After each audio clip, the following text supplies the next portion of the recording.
बिहारमध्ये मतदान संपले। एक्झिट पोल्समध्ये वेगवेगळे कल समोर येत आहेत। एनडीए आणि जेडीयू आरजेडी काँग्रेस या दोन्ही आघाड्यांमध्ये काटेकी टक्कर असेल असं चित्र या एक्झिट पोल नंतर समोर आलंय।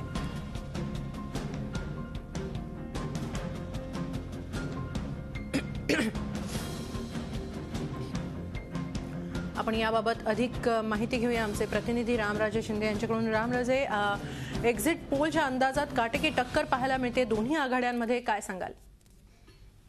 सर्वात प्रथम आता जे एक्झिट पोल झालेले आहेत नेमकं अपेक्षेप्रमाणे असं वाटत होतं की भाजप कुठेतरी पुढे जाईल, मात्र असं कोणत्याही एक्झिट पोल मध्ये तरी दिसून येत नाहीये।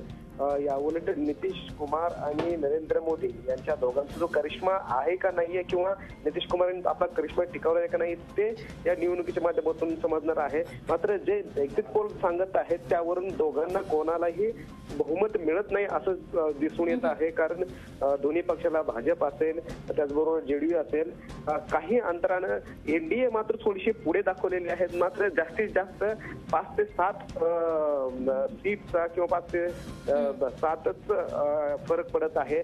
त्यामुळं नेमकं आता निकालामधून काय येईल हे पाहणं गरजेचं आहे। मात्र आजचा असेल चाणक्यच सुद्धा आता एक्झिट पोल येत आहे आणि सुद्धा जो एक्झिट पोल केलेला आहे त्यामध्ये सुद्धा दाखवण्यात येत आहे 120 कानाने संपर्क तुटलेला आहे। मात्र एक्झिट पोलच्या अंदाजाप्रमाणे काटेकी टक्कर या दोन्ही आघाड्यांमध्ये पाहायला मिळेल। एनडीए आणि जेडीयू आरजेडीची तसंच काँग्रेसची आघाडी यामध्ये जेमतेम काही जागांचा फरक जाणवून येतो आहे।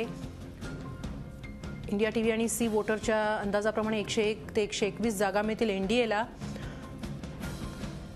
तर आजतक सिस्रोच्या अंदाजानुसार एनडीएला 120 तर जेडीयू आरजेडीला 117 जागा मिळतील। आज अखेरच्या टप्प्यातलं मतदान बिहारमध्ये संपलं आणि रेकॉर्ड ब्रेक असं अखेरच्या टप्प्यात 59% मतदान झालं। आपल्याबरोबर रामराजे शिंदे आहेत। रामराजे, दोन्ही पक्षांच्या या जागांमध्ये काही जागांचा फरक दिसून येतो आहे। एनडीए बद्दल या एक्झिट पोलमध्ये काय म्हटलेलं आहे?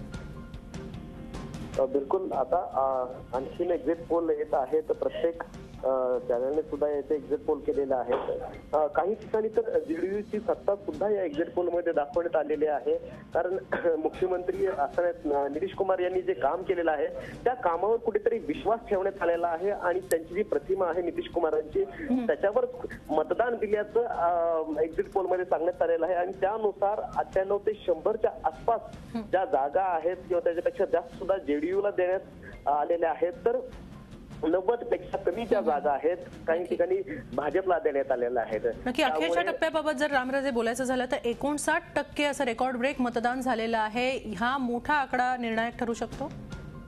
बिलकुल, सुरुवातीच्या दोन्ही टप्प्यातील ज्या निवडणुका होत्या त्या महत्वाच्या होत्या। त्यानंतर तिसऱ्या टप्प्यातली जी निवडणूक होती त्यामध्ये लालू प्रसाद यादव यांचा कस लागणार होता, कारण त्यांची दोन्ही मुलं जी होती ते तिसऱ्या टप्प्यामधल्या मतदानासाठी तयार झाले होते। माधवपुरा आणि महुआ या 2 मतदारसंघांमधून आले होते। तर शेवटचा आजचा जो टप्पा झालेला आहे यामध्ये किशनगंज आहे, अरारिया आहे, पूर्णिया आहे असे मतदारसंघ आहेत की ज्यामध्ये मुस्लिम बहुल मतदार आहेत। म्हणजे की शेवटचा टप्पाचे मतदार 57 विधानसभा जागेसाठी हे मतदान केलं गेलं होतं आज आणि यामधून भाजपला थोडीफार आशा होती।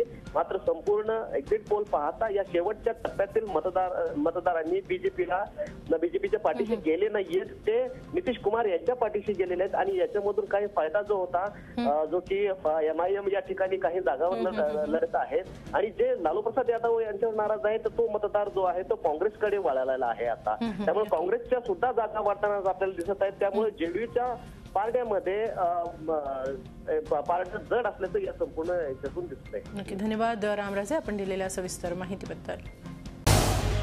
झी 24 तास रहा एक पाऊल पुढे।